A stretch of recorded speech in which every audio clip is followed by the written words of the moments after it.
Welcome to the STARS webinar. My name is David Dern and I'm the Director of Programs and Communication at STARS. We are fully booked out today with 100 participants joining in from across the globe. So wherever you are, good morning, good afternoon, and good evening. Today we talk with Mona SUTPHEN about how the outcome of the 2020 US presidential election will shape the next 4 years. Good morning to you, Mona, and thank you for speaking in this webinar.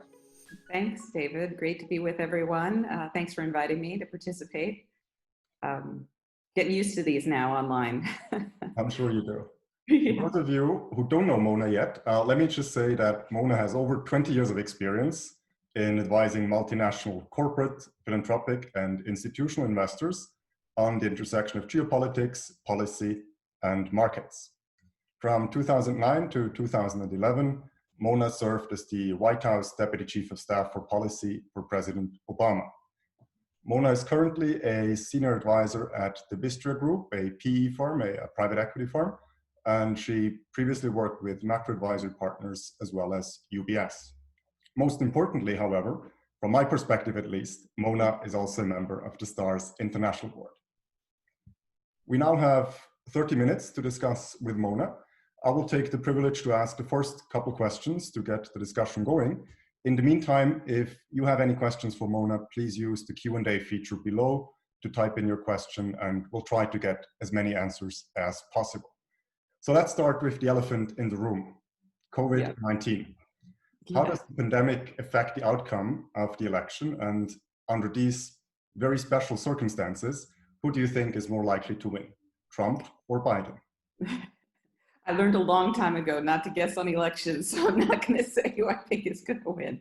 And as you can tell from my affiliation, I have a slight bias toward the Democrats. That said, I think the pandemic, the COVID-19 factor is the X factor that will shape the entire election. And you have to remember, American presidential elections basically come in two flavors. They're either choice elections or they're referendum elections.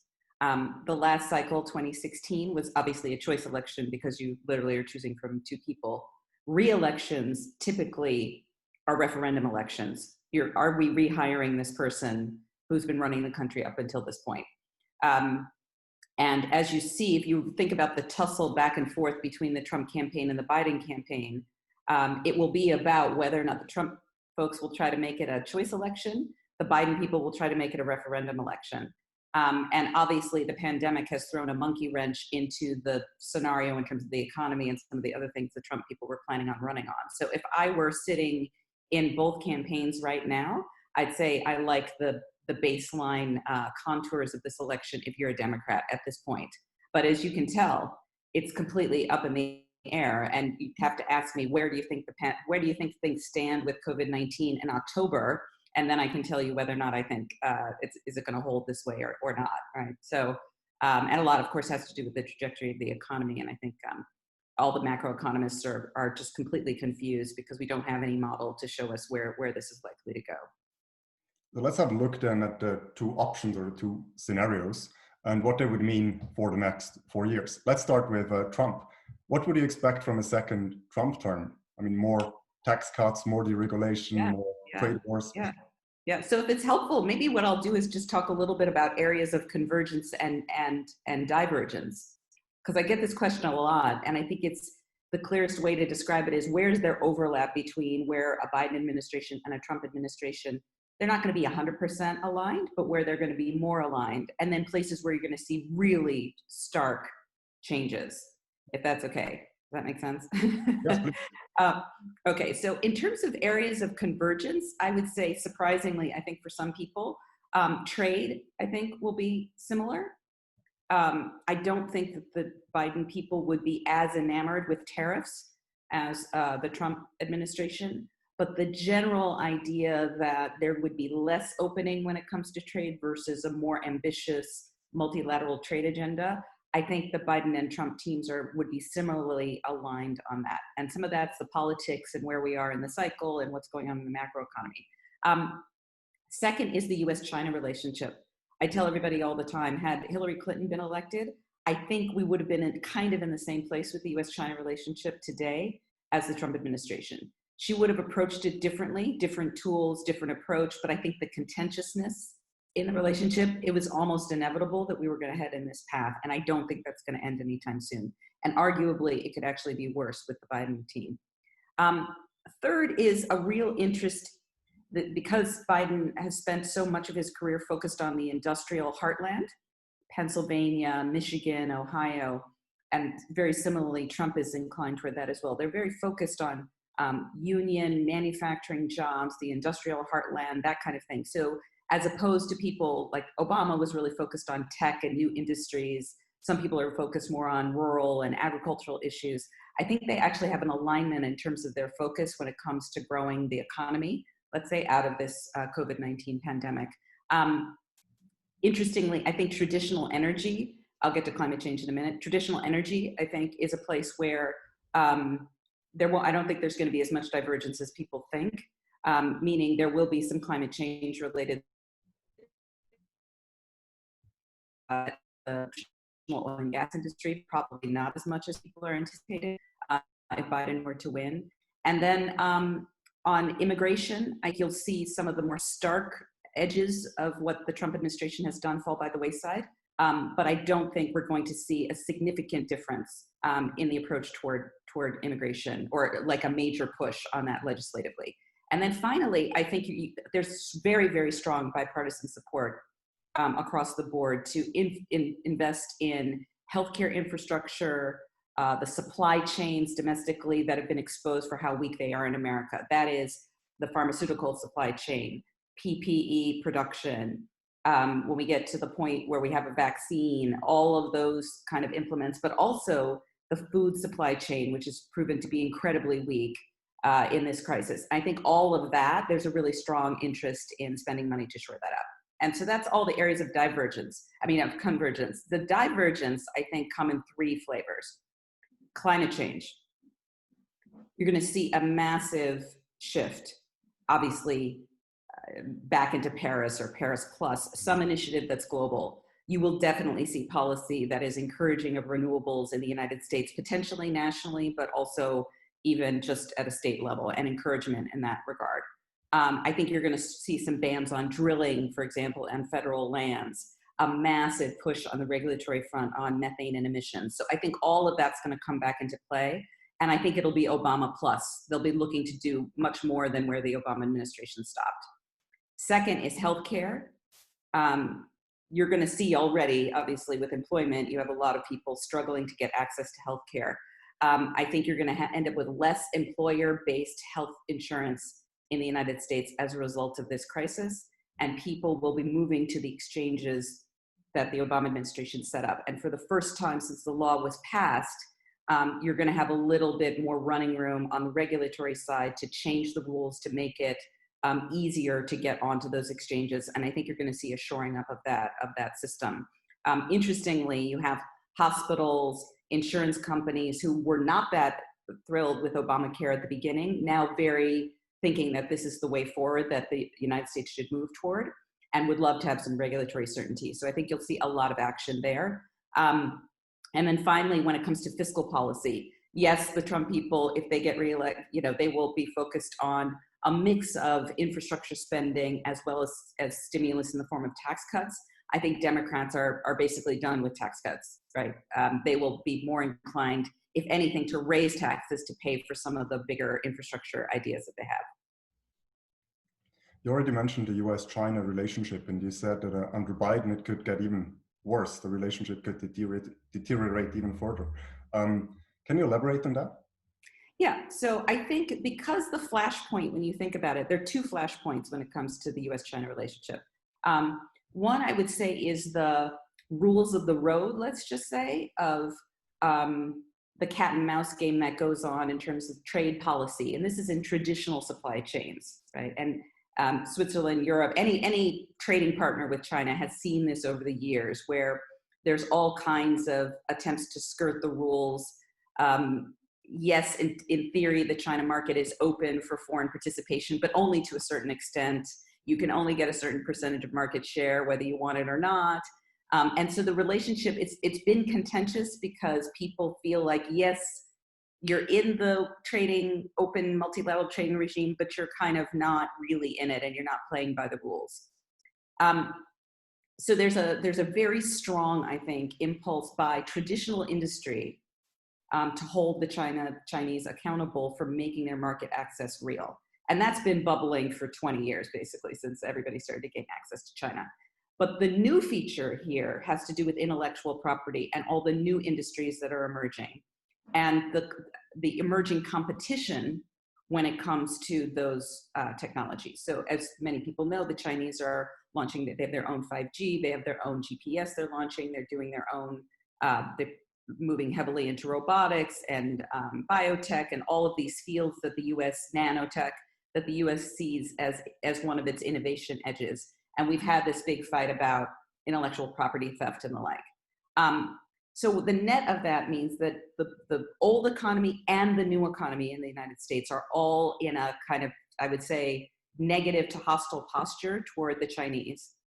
The national security community has always been somewhat skeptical about the US-China relationship and not certain whether or not ultimately the Chinese would want to project their power in Asia, for example, in a way that was threatening to the US.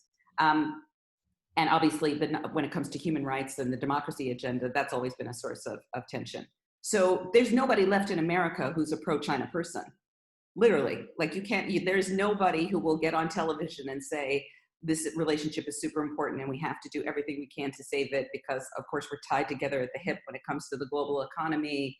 We need each other for markets. We need each other for integration. We're the two sources of innovation. Nobody will say that. And nobody believes that anymore. And nobody believes that on the Chinese side either. So that almost guarantees that it's not going to be a cozy, friendly relationship. That doesn't mean that we're kind of going to war or anything like that. It's just you can't expect things to bounce back. And again, the tools might be different because the Trump folks like to go for bold tools that have maximum effect and use the uncertainty to roil people. I think the Biden team would be more subtle in how they go about things, but the net result could actually be tougher and harder and create more tension actually in the relationship. So that's why I say that. I received two questions on China from Uli Birch. You already hinted at it. Uli Birch, he previously led a ABB joint venture in Chongqing, and he was the chairman of the EU Chamber of Commerce in Southwest China. Yeah. And his question is about public opinion. How much is the next president, regardless of whether it is Trump or Biden, as you said, under pressure from public opinion to contain China and to implement corresponding actions? Yeah, so there's only ever been one foreign policy topic since in my lifetime that has ever come up in a presidential election that has any currency at all whatsoever in terms of swaying voters, and that's China. There's a reason why the Trump administration is trying to bump up their anti-Chinese credentials right now and trying to imply that the Biden folks are totally aligned with China. And that's because it's the boogeyman out there that you can it's the giant fight out there. And yes, public opinion has never been strong vis-a-vis China. It's gotten much weaker for the same reason I just articulated, which is who's the constituency? The liberals who are pro-democracy, human rights have soured on the Chinese a long time ago. For many years, it was the business community that was they were the ones really keeping the public opinion kind of neutral because they saw access to markets and wanted to keep it that way. I think the lack of really deep access to markets has really soured that community as well. So you end up with not a lot of cheerleaders, and yes, it's deteriorated public opinion. Now that said, when most people, when they're running, they will call the Chinese and say, listen, we're going to beat you up during the campaign, but we still want to work with you after this. So just turn off your volume and don't listen to it, and we'll call you, November 30th, that we can then start talking about how we're going to move the relationship forward. I don't know that that's going to be the same this time, but that's typically how it would work is, we're going to say stuff and, you should just ignore it and pretend like you didn't hear it. And, we'll pick up the pieces where it left off. I think those days are over more or less. That being said, Uli's second question is more specific. Do you see any difference in terms of attitudes from Trump or Biden towards the Taiwan question or the South China Sea? Or would it largely be the same? Yeah, so I'd say that the difference is that the Trump people have a more Taiwan-oriented national security agenda, and that there's a lot of historical reason for that. That has to do with longtime Republican support for the pro-Taiwan agenda and the arms sales as well that go with that relationship. So that is not always, but traditionally been the place where Republicans really put their foot down when it comes to the national security agenda. I think Hong Kong is a place where they're both aligned. The Democrat Biden is more likely to focus on the South China Sea. That is, and the relationship with Southeast Asia generally, which, as you recall, Democrats were more aligned toward doing TPP, which would have brought, Southeast Asia a little bit more closer to the United States when it comes to the trading agenda. And there was a parallel national security agenda that went alongside that. So yeah, I do see a difference. I think it's one big open question is how much of a footprint, where are we really engaged in the Middle East? Because when you have such a massive military footprint in the Middle East, there's not enough resources and a time and attention to do both theaters simultaneously. So you got to know what's the posture going to be in the Middle East. Then you can figure out how active you're going to be in North or Southeast Asia. I'll take one more question regarding China, and then we move to other topics. Yeah, okay. This question comes from Mark Ditley, who you know as the moderator at the Star Symposium. He's the editor-in-chief of The Market. He says, there have always been influential people like Hank Paulson, Thornton, Gary Cohn, Adelson, Kissinger, and so on, who spoke out in favor of a good relationship with China. Where have they gone? Yeah. So I would say I was at a dinner now maybe a year and a half ago with what I would call to be the China brain trust, really. All of those people and more. Not Kissinger, Henry wasn't there, but a lot of the other folks that you would know of, who are all kind of vested, I would say, in a healthy and thriving U.S.-China relationship. And I would say there was sadness and frustration and a fair amount of hand-wringing about the state of the relationship and their inability to influence thinking, frankly, on either side of the table. The closure of the interaction between the U.S. and Chinese thought leaders has been the thing I think that has been most striking for most of my colleagues who spend their careers. I haven't spent my career doing U.S.-China, but I obviously am part of that community. For those people I know who had really deep ties with their Chinese counterparts and have been doing business for years and working on policy matters and track 2 and track 3 dialogues on everything you can think of, agriculture, cyber, trade, you name it, I would say they feel a chill in the relationship, in the ability of them to interact freely with their colleagues. I think there's just been a little bit of an invisible wall that's gone up in the relationship. And nobody gains, right? So if you go on television today and you say, but we need the Chinese, people will push back on you with a laundry list of complaints that are legitimate, and nobody really wants to take up that fight because you're just going to get run over like by a Mack truck, right? So so people are still pushing in subtle ways, but you see it in more private as opposed to public pushback. I think that's going to stay that way for a while. Okay, here's another completely different question from Bruno Gehrig, who is the former chairman of Swiss and Swiss Life and board member of UBS, Roche, and Swiss National Bank. And his question is about the potential Democratic vice president. So if you, Mona, could nominate the Democratic vice president, who would you choose to optimize the election chances for Biden? Yeah, so let me give you my 2 cents on the vice presidential choice.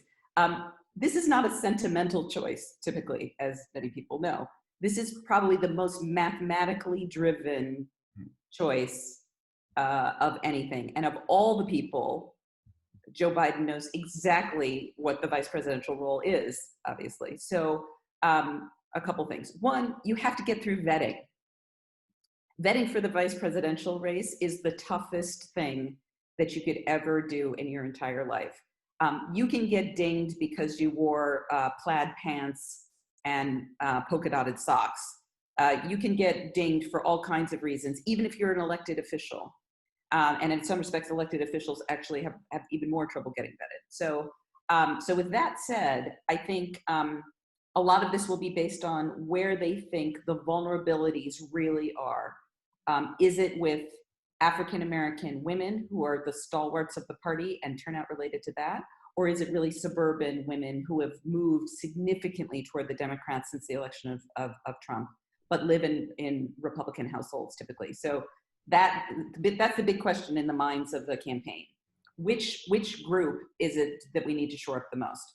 They don't know the answer to that question yet, right? So that's why yesterday he said, I'm going to make a decision around August 1st. Beyond the electoral politics of choosing a vice president, do you think the role of the vice president would carry more weight in a Biden administration as opposed to the current Trump administration? So I think what's been interesting to me observing ever since the Clinton White House that I was in is the vice president has taken on more and more every administration since then.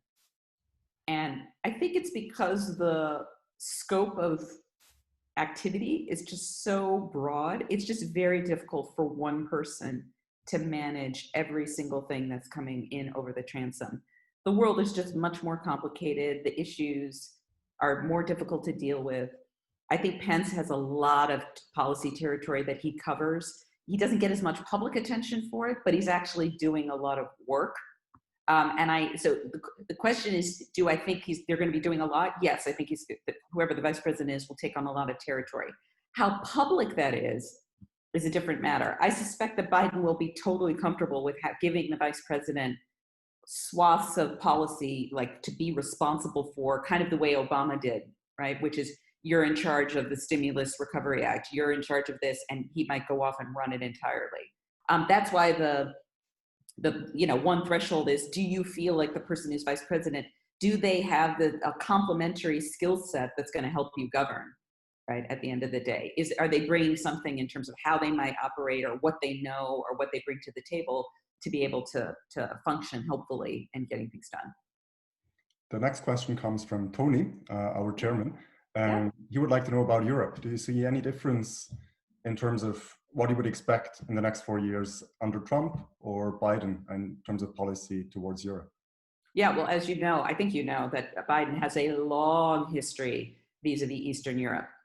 So I suspect that all of those governments, including the Russians, who, when it comes to the Eastern European agenda, are not going to be thrilled with the Biden administration, meaning he will be much more muscular and engaged on questions around NATO, and questions around what's going on in Hungary, what's going on in some of the flashpoints, the Ukraine and the like. There's a reason why, all the drama that's been going on vis-a-vis the Russians and the Biden family, that there's a lot of history there. So I think he's likely to be, I'd say probably since George H.W. Bush, probably the most European-oriented president in recent memory. And I think the big question, it's a little bit like the question around the Middle East. The Middle East, if it becomes a priority, has a tendency to be just a giant time and attention suck for everybody.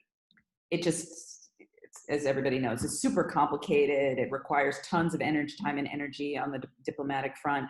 I think this might be the first administration that may not really prioritize the Middle East as much as governments have in the past, and that'll free up some time to focus on Europe and, yes, focus on Asia. We'll see, right? But that's possible. We're already running out of time, but before we let you go, I have two final questions for you. Okay. The first one comes from Tony Reis. Tony Reis is the former CEO of Swisscom and former general manager of IBM Europe. And this question is a very big one indeed about the way forward for the US as a nation. How can the US get out of this polarization and this civil war mode, in inverted commas, and become a nation again which we admired and considered a model for freedom and democracy? You have 2 minutes. Yeah, right now.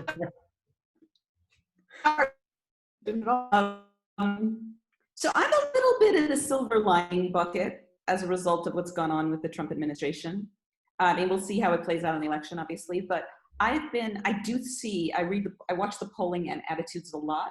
not so much on the issue du jour and the fighting back and forth, but the attitude of Americans just generally about America. And I would say that the vast majority of Americans are getting very tired and weary of the constant partisanship. Mm-hmm. When it begins to translate into electoral outcomes, which is, it has been, the last election, 2018, you saw for the first time moderate, bipartisan people running who won and won decisively. Politicians respond to voters. So when voters start to say, I'm fed up with it, this is ridiculous, it's getting in the way of us rebuilding, and you hear this, I'm corporate boards, I hear this when I do speeches, the level of frustration of the average citizen, the person in the boardroom, the CEO of a company, with just the inability to get answers and have a sense of the way forward, is getting to be uncomfortably high. And you're seeing it spill over into all kinds of politics. So I can't say it's going to be an easy path out. I do think we're likely to see more what I call federalism, meaning states going their own way relative to the federal government because of the lack of ability to really move forward. But as you start to see that translate into electoral outcomes, I do think you're going to start to see the edge come off. Unfortunately, I don't think it's going to be right away, because I think the corrosiveness of the Trump administration has been really, really strong, and it's going to take a while to heal all of that. But I'm hoping it's sooner rather than later. And as you've seen in the United States, the U.S. can turn on a dime really, really quickly. I think people don't quite get that, right? That we still sometimes 2 years later, it's like, wow, who remembered any of that, right? And we just move on to the next thing. So I'm still pretty hopeful that at some point the fever will break, but we're not quite there yet. It's going to be a really ugly year, I have to say. Scorched earth, sadly. We have time for one final question. You have closely worked with the President of the United States and with many other global leaders. So I'm wondering, what do you consider the essential qualities to be a leader? Yeah, so this is easy. I think you need strength of conviction and you need empathy in equal measure. Simple. Every strong leader I've ever seen, strength and empathy. And you often get one and not the other. Thank you very much, Mona. In the interest of time, I have to take this as your closing statement. Thank you very much for your time and for sharing your perspective with us. We really appreciate it, and we look forward to welcoming you in September, hopefully, at the STAR Switzerland Symposium to continue the discussion there. Yeah, well, thank you. Thanks for having me. It's been interesting and good to talk to you as well. And thanks for all the interesting questions. Thank you. I would also like to thank all the alumni who participated in the webinar. Over the course of the last 30 minutes, we had around 80 people tuning in from many time zones. In the next STARS webinar, on the 4th of June, exactly 1 week from now, we talk with Jörg Wuttke, a colleague of Mona on the STARS International Board. Jörg is the chief representative of BASF in China and the president of the European Union Chamber of Commerce in China. The topic there will be US-China decoupling and what it means for the EU and European business. I hope to see you there. In the meantime, take care and stay healthy. Thank you and goodbye.